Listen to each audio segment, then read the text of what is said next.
Ya en el torrente circulatorio, como les comentaba, el 50% del calcio se va a encontrar en forma iónica difusible y un 45% se va a unir a las proteínas, sobre todo a la albúmina.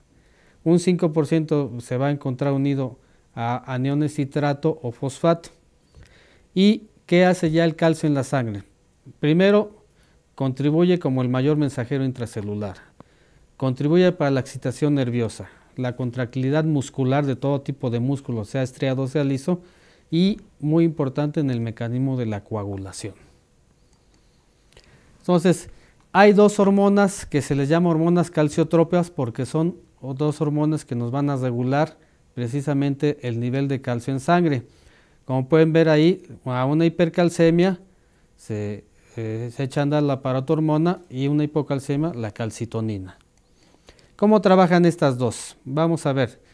Cuando hay una baja de calcio en sangre, o sea una hipocalcemia, se echa a andar la paratormona o hormona paratiroidea y esta va a hacer dos cosas en el torrente circulatorio. En una va a irse al riñón y va a favorecer la formación o la hidroxilación en la posición 25 del colecalciferol o vitamina D, para que de esta manera esta hormona favorezca la absorción al máximo en el tubo digestivo de calcio y termine con la elevación del calcio en sangre. Es un mecanismo rápido y un mecanismo más lento lo hace en el hueso. La paratormona remueve ciertos depósitos de calcio para que éste salga a la circulación y termine también elevando el calcio en sangre.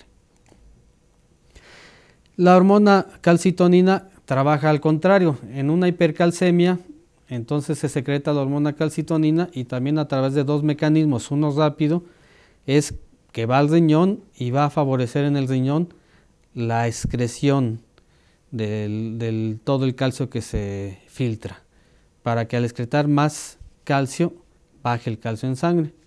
Y uno más lento, que es también a través del hueso, es disminuir la actividad osteoclástica para que haya una disminución en la formación de este calcio y entonces baje el calcio.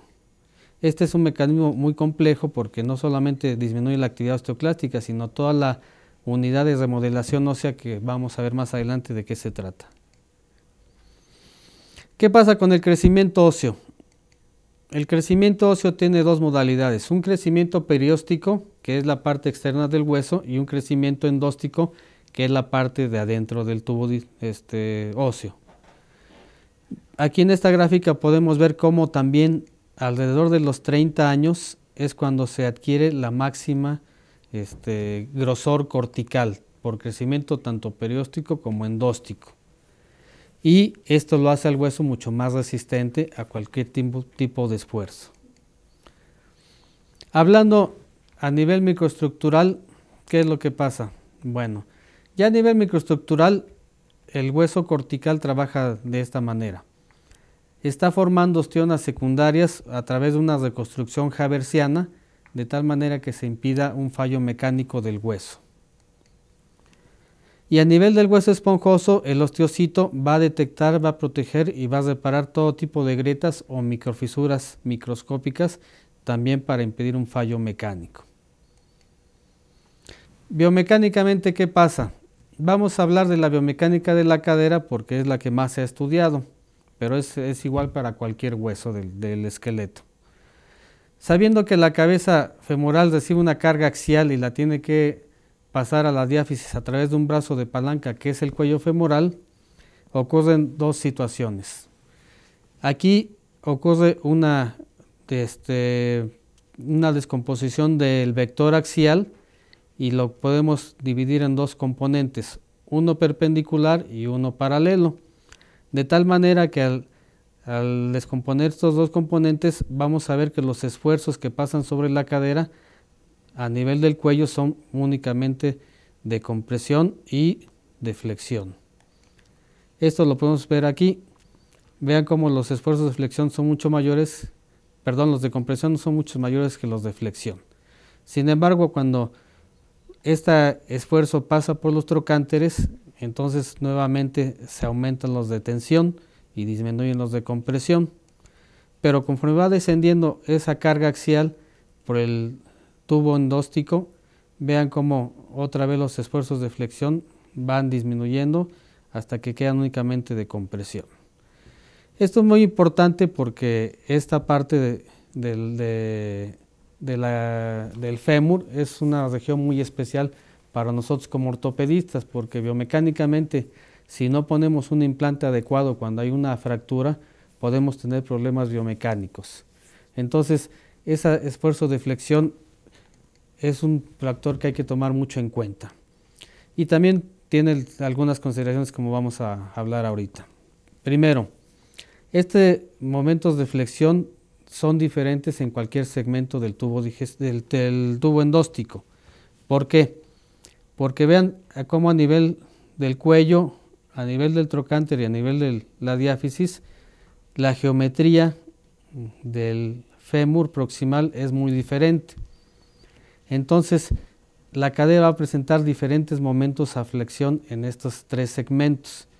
Y eso lo podemos medir muy fácilmente cuando multiplicamos la masa extrema por el cubo de la distancia al eje neutro, que se conoce en biomecánica como momento de inercia diaria.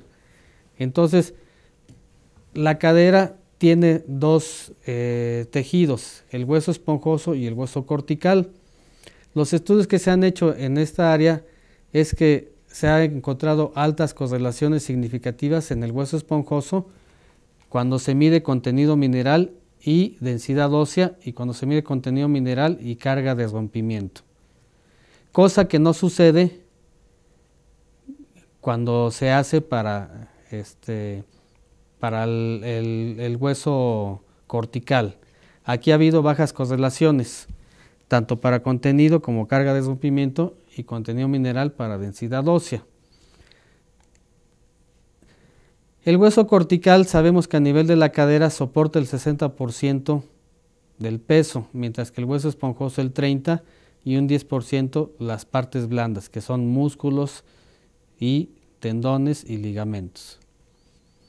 Entonces, ¿qué conclusión podemos sacar de esta biomecánica? Que ningún estudio que mida contenido mineral como los densitómetros puede establecer una probabilidad de fractura solo en base al contenido de hueso esponjoso del cuello del trocánter, porque realmente estos estudios eso es lo que hacen, nada más medir una cierta área, nada más hueso esponjoso, y no miden otras cosas. Ya en el adulto, a diferencia de la modelación, la remodelación es un proceso donde va a sustituirse el hueso viejo por hueso nuevo, y aquí la forma y volumen del hueso no se va a alterar en gran medida, y siempre va a preceder la resorción a la formación. La remodelación es un proceso que está genéticamente determinado, está regulado por el control hormonal de la hormona paratiroidea y la calcitonina, como les comentamos, pero es altamente influenciado por fuerzas locales presentes en un lugar específico y va a ser totalmente dependiente del recambio óseo existente en ese momento. La remodelación ósea, ¿cómo ocurre? La remodelación ósea ocurre a través de un inicio o activación de estas estructuras, osteoblasto y osteoclasto. El osteoblasto tiene en la matriz ósea estas interleucinas y prostaglandinas que cuando están en la materia ósea están en un periodo de latencia, pero cuando llega el osteoclasto y hace una resorción osteoclástica del hueso, libera estos mediadores, y estos mediadores van a favorecer la actividad mitótica del osteoblasto y van a hacer una producción mucho mayor de colágeno, entre otras cosas. Entonces, esta activación de la remodelación ósea comienza con esto. Pero es un círculo en el que va a haber formación y va a haber resorción, que si lo ejemplificamos aquí, vamos a ver que esta unidad de remodelación ósea es una unidad o un periodo de 100 días en las que ocurre una resorción osteoclástica por un periodo de 3 semanas y después una formación de hueso por un periodo de 80 días para formar 100 días, y en el que va a haber un espacio de latencia de 3 semanas que le llamamos espacio de remodelación, que es del 1% en condiciones normales. Entonces esta unidad de remodelación ósea es muy dependiente de la unidad estructural ósea, que son dos cosas similares. Cada unidad de remodelación ósea va a ser una secuencia de resorción-formación y va a ser una unidad estructural ósea, que a nivel del hueso cortical pues van a ser los conductos de Havers o las ostiones. La remodelación ósea en condiciones normales va a tener la finalidad de asegurar que el hueso que envejece sea eliminado antes o poco después de que muere, de tal manera que se mantenga la edad del esqueleto en un nivel inferior a la cronológica. La remodelación va proporcionando un mecanismo de autorreparación y adaptación a la tensión, y el hueso está siendo renovado continuamente de tal manera que el tamaño del esqueleto ni aumenta ni disminuye, y la actividad de las células de resorción ósea es igual a la de la formación. Entonces, como ven, la remodelación es un proceso simplemente de reparación, pero no modifica el hueso siempre va a ser igual, a diferencia de la modelación, en la que en la modelación ahí sí vemos que la forma y volumen del hueso se altera porque se da en el niño y porque el hueso está creciendo, cosa que ya no sucede en el adulto. La remodelación ósea, como les decía, a nivel cortical va a crear el ostión secundario o conducto de Havers, y en nivel del hueso esponjoso va a crear un grosor cortical que va desde 40 a 60 micras. Cuando una unidad de remodelación ósea se completa, o sea, cuando el ciclo de resorción-formación termina, más o menos va a equivaler al 0.0003 milímetros cúbicos de hueso, o sea, es un hoyito microscópico que hace cada unidad de remodelación ósea. Pero en el esqueleto humano ocurren alrededor de 1 millón de secuencias de remodelación por año. Entonces, como ven, el hueso constantemente se está renovando sin que nos demos cuenta. Bueno, ya vimos que en el envejecimiento la incorporación de calcio va siendo cada vez menor. Para una dieta de calcio de 800 miligramos al día, que puede estar entre 600 y 1200, vemos que la absorción intestinal neta va a ser de 160 miligramos al día. Y la excreción urinaria va a ser alrededor de 160 miligramos al día.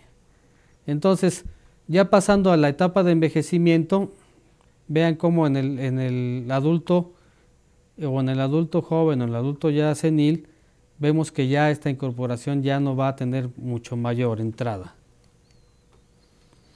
Lo que habíamos mostrado hace rato de la masa ósea, les había comentado que después de los 30 años empezaba una disminución de 0.2% de masa ósea, pero vean cómo cuando la mujer llega a los 45 o 50 años empieza a haber una pérdida mucho mayor de hueso, que llega al 1% por año, y en el hombre llega al 0.5% de año y alrededor de los 50 años. La mujer hasta los 70, esa pérdida disminuye a 0.18% por año, y en el hombre hasta los 70 disminuye a 0.12 por año, pero ya es una pérdida constante e irreversible.